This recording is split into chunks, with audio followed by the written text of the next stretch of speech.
Welcome again to Birding for Beginners. Today, episode 22 is walking and running feet.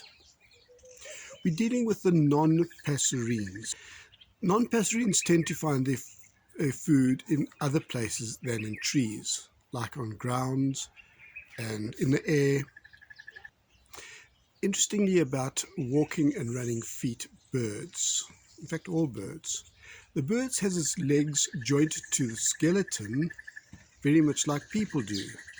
They have a ball and socket, just like our pelvic bone. It's not at the lowest parts of the body like we have it, but high on the body, with the rib cage hanging below the point, probably similar to an impala. This enables the birds to have the point of movement, or the fulcrum, much higher on the body. This is particularly obvious on the ostrich, where the point where the leg hinges on its body is quite a way up on its body.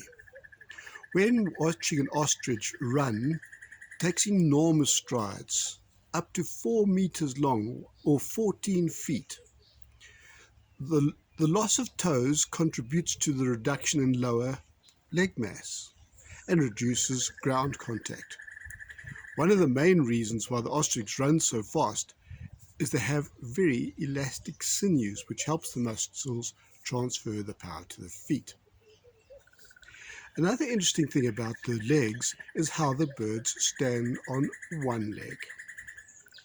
There are specializations at the hip joint of the longer-legged birds, which enables it to support itself when resting on just one leg. This stable position, which requires no muscle interaction, is due to the bones and how the joints are designed. In the walking, running birds, in my mind, there are two groups. The longer-legged birds, like the ibises, the herons, the bustards, storks, and others. I would include the ostrich in this group. This group, they are generally walkers that cover large areas of ground when they are looking for their food. The other group of birds are the smaller rounded birds that would include the fowls, the quails, and others. Sometimes where the birds frequent water lines, like the lapwings and plovers, are also birds that I would include in the smaller birds. This group, as a family, we call them the little runny birds, the ones that run along the beach. What all these birds have in common is that their feet have 3 toes pointing forward. Not the ostrich, it has 2.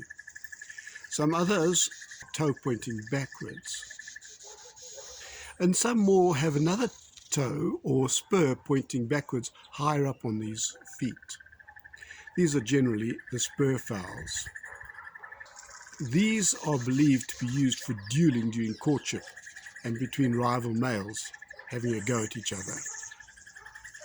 These feet on the running and walking birds are characterized by hard pads on their toes, and also the claws, which are also very hard and tough.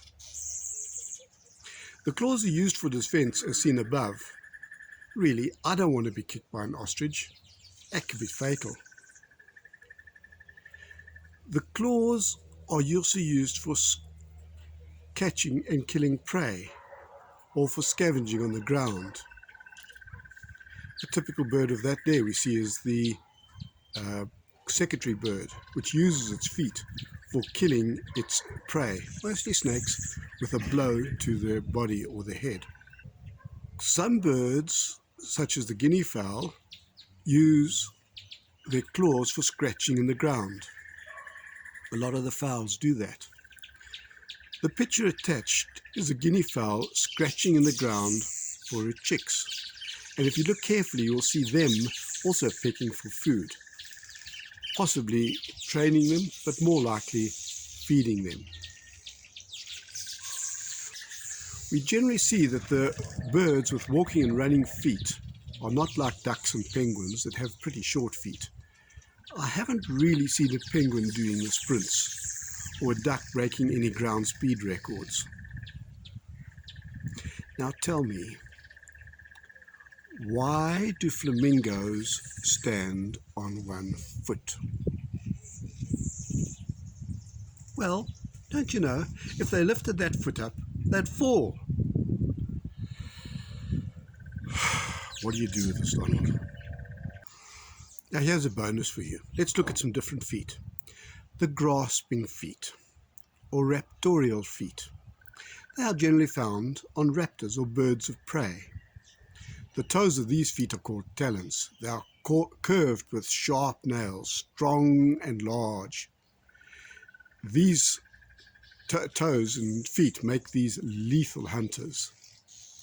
Hawks, owls, eagles and francolins, for example, share several things with one another. Not only are these birds of prey on other animals, they must first and foremost be able to catch their prey. These special feet enable them to capture and subdue their prey quickly. I have seen pictures of the bald eagle, which is very similar to our fish eagle, catch fish in the water and battle to take off because the fish are really large. And the reason for that is a lot of the raptorial feet have claws that sort of lock into place and hold their prey fast. The article was also saying that these bald eagles sometimes catch trout and big fish that are too big for them, and they cannot take off. So the trout does what it normally does, is swim down to the bottom of the pond or the water, wherever it is, and the poor raptors, well, they drown in the process. The owl is also one of those things that, once capturing their prey, battles to loosen it, and you'll see them sitting on a perch with their claw firmly clasped onto this prey, picking pieces of meat off them. Fascinating things, these birds. Please would you subscribe and forward this to people who you know. I'm trying to bring some wonder of these beautiful creation, these birds that we have. Thank you. Also, forgive me about those stupid jokes. Bye.